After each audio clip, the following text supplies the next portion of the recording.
Hola, bona tarda, Carallonètics. Aquí estem a la llibreria Laie amb el Haldor Mar Stefansson per parlar de qui és Haldor, què fa Haldor, perquè és molt conegut pel programa que feia TV3 Katalonski, però també i sobretot ell és músic. Haldor, Sí. perquè pels que no tenen tele, bàsicament, no? Qui és Haldor? Haldor és un islandès que des de fa uns 25 anys viu aquí a Catalunya, a Barcelona concretament, i és un músic que va venir aquí a estudiar guitarra i aquí es va quedar, i durant molts anys ha estat donant classes i intentant fer, diguem-ne, triomfar, viure de la música, bàsicament, i que de pas vaig anar a fer un programa de tele.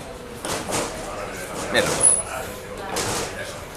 Què et va portar a Catalunya? Em va portar la guitarra clàssica, bàsicament.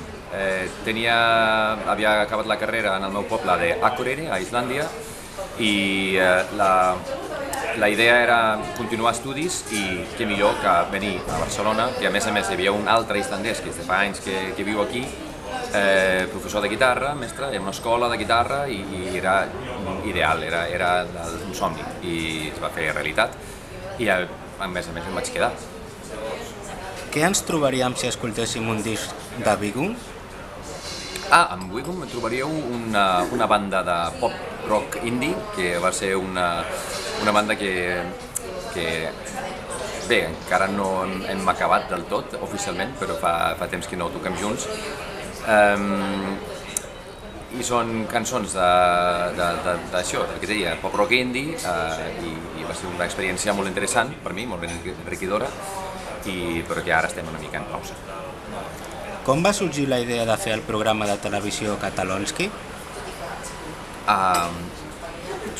La idea va sorgir una mica a un dels productors, que és l'Oriol Gispert, que va tenir una idea de que seria interessant veure una classe de català a tot el món, perquè hi ha moltes escoles, hi ha moltes universitats que donen classes de català, i pensava que seria molt interessant veure aquesta gent per què està estudiant el català. I la meva incorporació va ser perquè buscaven un presentador, jo crec que diferent, un no presentador, bàsicament, i se'ls va venir al cap el meu nom, juntament amb altres, o inclús la idea de no tenir presentador, podria haver sigut una possibilitat. Però van fer una entrevista per i van trucar, i jo no sabia res del programa, i a mi m'ha semblat una idea molt interessant, i és una mica... Clar, jo no sóc un catalonski de veritat, perquè jo visc aquí, per ser un catalonski has de viure fora de Catalunya, no ser català, i en canvi tenir una passió, unes ganes d'aprendre el català. I al final m'escollí, i mira, aquí soc. Quina relació tens actualment amb Islàndia? Home, Islàndia és el meu país on viu tota la meva família bueno, quasi tota la meva família i gairebé tots els meus amics de la meva infantesa i joventut. Hi vaig cada any i és per mi un país molt especial, i ara està molt de moda, molta gent hi va. I a més és això, que jo intento continuar, jo parlo amb els meus fills en islandès, no parlo en català ni en castellà, i en anglès amb els meus fills parlo en islandès, i d'aquesta manera mantenc una mica la connexió a casa meva. Què et sembla que t'hagin escrit el llibre El món segons Haldor, la fórmula islandesa del bon rotllo? Què em sembla? Com?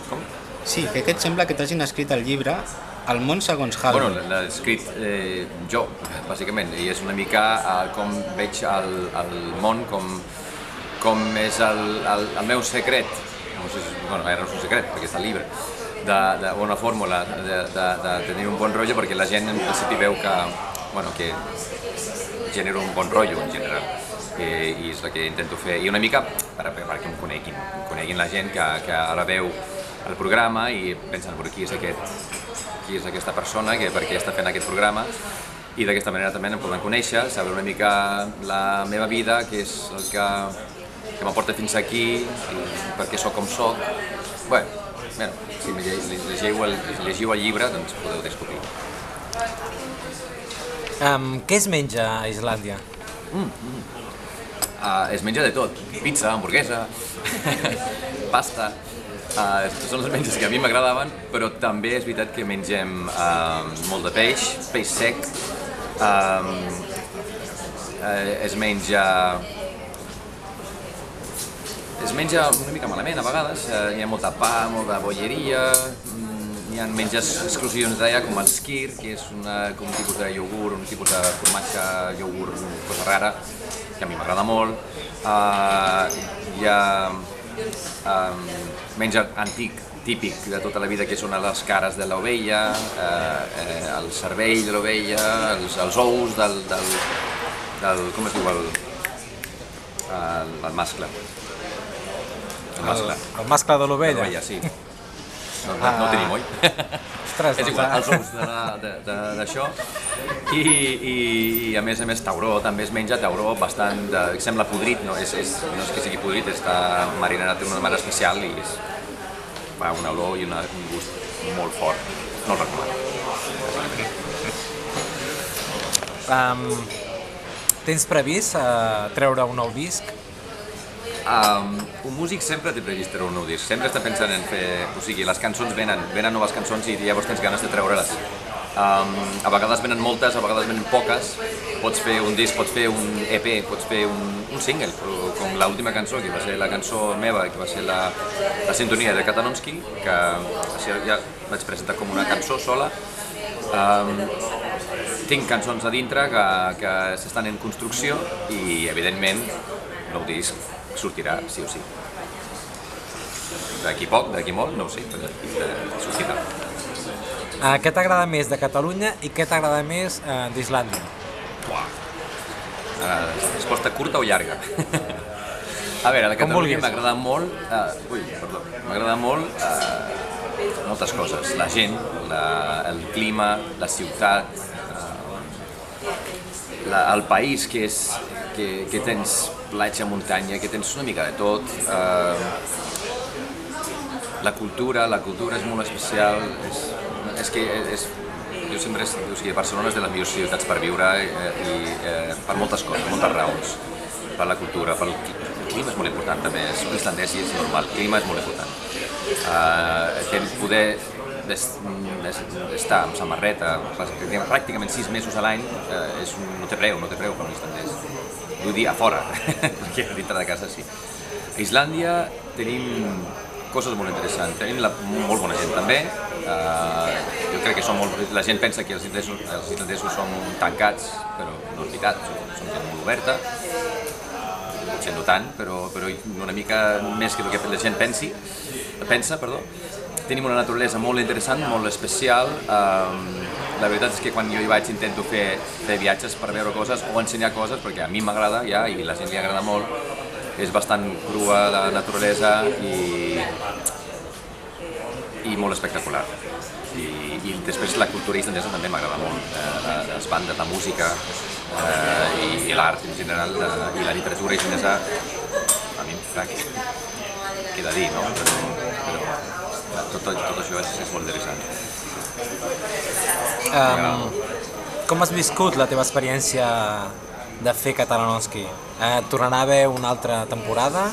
Sí, l'experiència va ser magnífica, va ser increïble, o sigui, és una possibilitat de viatjar per tot el món, no només pel fet de viatjar, sinó també per conèixer a històries i a gent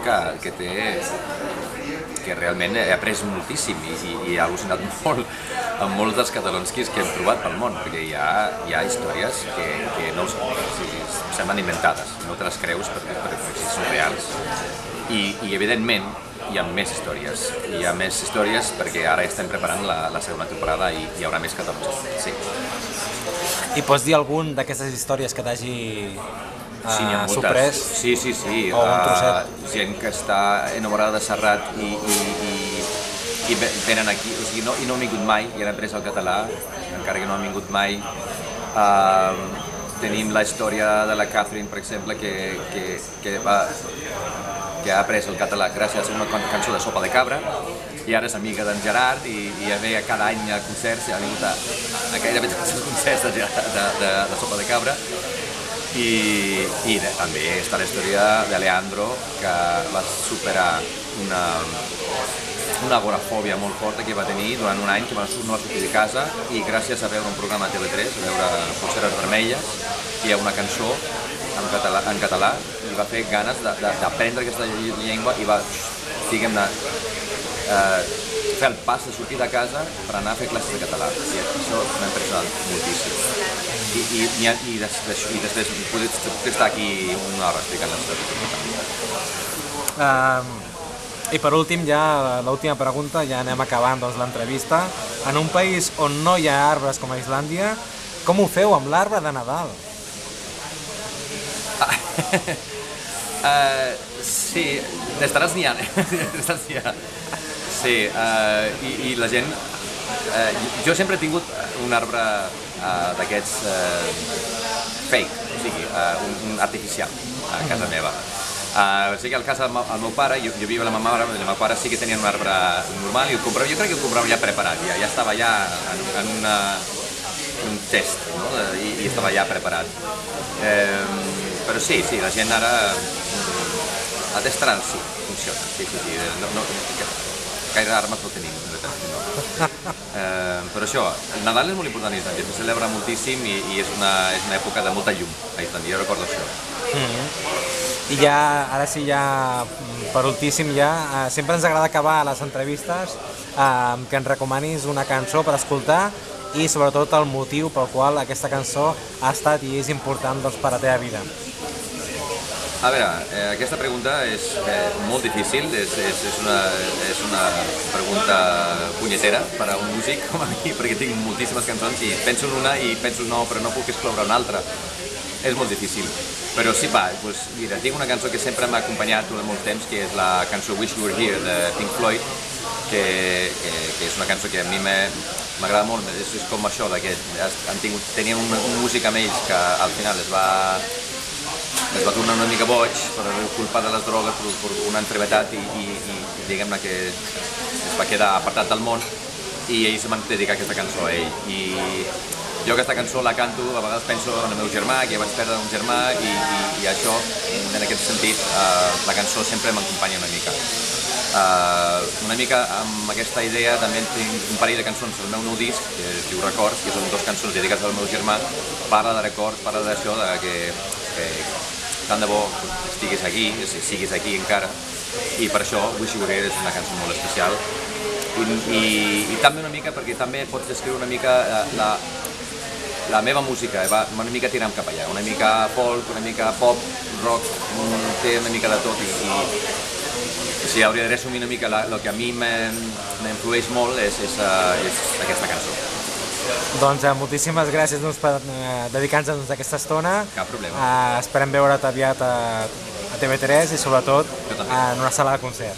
Això també. Moltes gràcies.